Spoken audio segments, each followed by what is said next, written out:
Está el doctor Godoy Vélez con nosotros para que nos ayude a entender una decisión que es que los presos no podrán votar en esta elección que tengan se viene. 3 años o más de condena firme, entiendo, ¿no? Esto a partir de una decisión del Procurador General de la Nación. Sí, en realidad el procurador lo que hace es dictaminar. El caso está en la Corte Suprema. Porque fue apelado.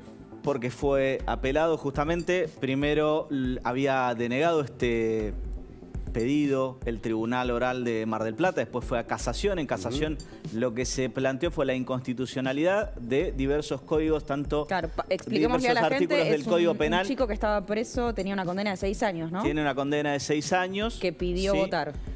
Pero más allá de la condena, en definitiva, todo condenado a más de 3 años de prisión tiene inhabilitación por el tiempo que dure la pena para ejercer sus derechos electorales. ¿Qué era lo que sucedía en la práctica antes del 2007? Bueno, en realidad nadie podía votar, tuvieran o no condena, ¿sí? Eso cambió a partir del 2007. Es decir, con prisión preventiva, ¿votaban? Antes no, a partir del 2007 sí, lo cual en definitiva es ajustarse a lo que dicen tanto el Código Electoral como el Código Penal. Lo que sucede acá en el caso de Zelaya es que él plantea, digamos, que es inconstitucional que no pueda votar. Él sí está condenado con una condena firme. ¿A cuántos años? A 6 años de prisión. O sea que no podría votar de acuerdo a la ley.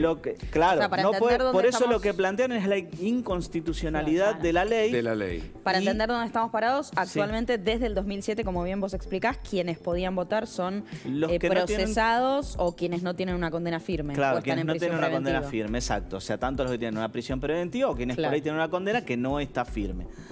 A partir del 2007 solo los que tienen condena firme, y lo que sucede en este caso es que sí tiene condena firme, es por más de 3 años y plantea la inconstitucionalidad de los artículos tanto del Código Penal como del Código Electoral que le vedan la posibilidad de votar. Tiene que resolverlo la Corte. El procurador lo que hizo fue emitir su dictamen antes de que la Corte lo resuelva. El procurador siempre tiene que dictaminar. Recordemos que el procurador es el jefe de los fiscales. Exacto. Y en este caso lo que hizo fue decir que son constitucionales las normas tanto de uno como de otro código y que no corresponde que esta persona vote. Tendrá que resolverlo la Corte como ha resuelto tantos otros temas vinculados a temas electorales en este legal, año. ¿no? Para entender también por qué una persona que tiene una condena firme no vota. Sí. Bueno, eso está dispuesto por el artículo penal y por el Código Penal y por el Código Electoral. Básicamente, como tantas otras inhabilitaciones, digo, el Código Penal no establece exclusivamente penas de prisión. Es como la establece inhabilitación para multas, inhabilitaciones públicos, para ejercer cargos públicos. Me parece la clave acá, sobre todo porque muchos hablan, bueno, proscripción, cuando se habla de proscripción no es verdad en términos...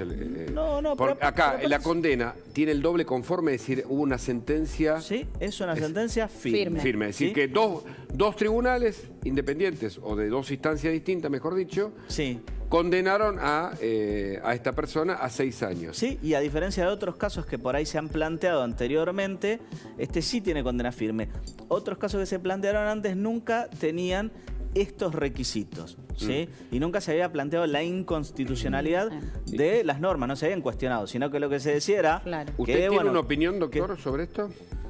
A mí me parece que... Más allá de que tenemos que someternos a la ley, claramente, no es el pacto que establece. Pero es que justamente la ley así lo establece, no tiene por qué votar. Me parece correcto apegarse a la norma o en todo caso, modificarla. Pero mientras la norma existe hay que apegarse a la norma. Y si la Corte falla que es inconstitucional, ¿qué es lo que puede llegar a pasar? Digamos, ¿marcaría un precedente? ¿Cuáles son pasos a seguir? Sí, yo en principio no veo razones para que sea parte del dictamen del procurador, en primer lugar. Pero si sucediera, lo que ha pasado en otros casos es que justamente, en principio no sería de aplicación esta sanción que impone el Código Penal y además lo lógico sería pensar en alguna reforma como se han producido en tantos otros casos reformas legislativas a partir de... Hablemos de derecho comparado. ¿Qué pasa en otros países de Iberoamérica con este tema? No, en general este es un tema que cuando hay una condena y está firme, por eso es muy importante remarcar eso, la condena firme. Por eso la proscripción no es como... No y además tiene que ser por más de 3 años, esto significa que son delitos graves. Claro. Recordemos que lo más común que le puede suceder a un ciudadano que, digamos, un ciudadano de bien, es por ahí incurrir en un siniestro vial, ¿sí? Y en general, aun cuando se produjera el fallecimiento de una persona, va a quedar como un homicidio culposo y quedaría con una condena de 3 años en suspenso, ¿sí? Entonces, está pensado bajo esa... La normativa en general tiene una lógica. En este caso es esa, y que delitos leves por ahí no impliquen la privación del derecho electoral. Los 3 años también incluyen la prisión, ¿no? Sí, son el límite que cuando se pensó el Código Penal, ustedes lo hablarán más de una vez, y ven que siempre es como que la vara que divide está puesta en los 3 años. Ese código de 1908 creo que fue modificado por otro que todavía no se puso en vigencia, pero el nuevo no cambia esto. Pero a ver, y además ha tenido muchísimas reformas, entonces no es que es un código... No. El código original preveía el duelo, claro. ¿Sí? Esto no existe más. No, ¿sí? Entonces, pero así como se reformó el Código Civil y Comercial y entró en vigencia hace poquito. El del 2015, En 2015 hay un nuevo Código Penal que también se está por aplicar, esperemos que no entró en vigencia. No entró en vigencia todavía. Ahora, para entender esto me trae a colación también otro tema que a veces desconocemos, ¿no? Para las personas que están con algún tipo de condena que sí votan, ¿no? Personas, como explicabas recién, que no tienen una condena firme, que están procesados. ¿Cómo es el proceso de votación en un lugar de detención? Con boleta de formato papel. El sistema no es muy diferente al que vemos en el cuarto oscuro en una escuela, simplemente que se implementa todo dentro del mismo establecimiento. ¿Y si está en prisión domiciliaria? Si tiene prisión domiciliaria, lo lógico sería que pida permiso para ir a votar a el lugar que le corresponda, porque en definitiva van a votar donde el padrón así lo indique. Claro, es interesante saber estas cosas. Sí. Lo que pasa es que es interesante, pero bueno, la ley por eso le pregunté qué pasaba en otros países, porque en general hay un derecho que es compartido en muchos casos.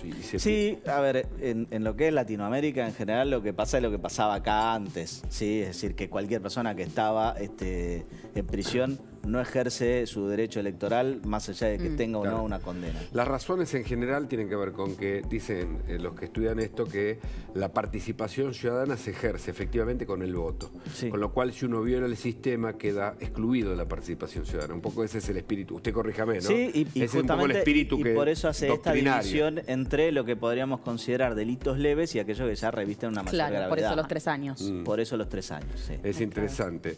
Y también, ya que hablamos de esto, hay un código de la aplicación de las penas, ¿no? El famoso código de procesal penal. Procesal penal, ¿no? Sí, eso en realidad es el código de procedimiento, es lo que Exacto. El que establece de qué manera se desarrolla el juicio. Claro, ¿sí? claro. El proceso penal desde la instrucción hasta el juicio oral, bueno, y todas las instancias. Estamos muy lejos de que nos transformemos en lo que se llama, lo decimos técnicamente, pero lo explicamos, ¿no? Sí. La justicia adversarial, es decir, que el fiscal carga con toda la investigación y es el que, como vemos en las películas, esto se aplica en algunas jurisdicciones de la Argentina, todavía no en la justicia federal, por ejemplo, pero vamos hacia ahí. ¿Estamos muy lejos? No, es cuestión de aplicar el código nuevo, el código procesal nuevo. Claro. Que, bueno, estamos ahí discutiendo dónde sí, dónde no. Doctor. Y son estas cosas que tiene la Argentina, ¿no? Que a veces no terminamos de ponernos de acuerdo en la aplicación de las normas. Gracias por su visita. Gracias, doctor. Muchas gracias.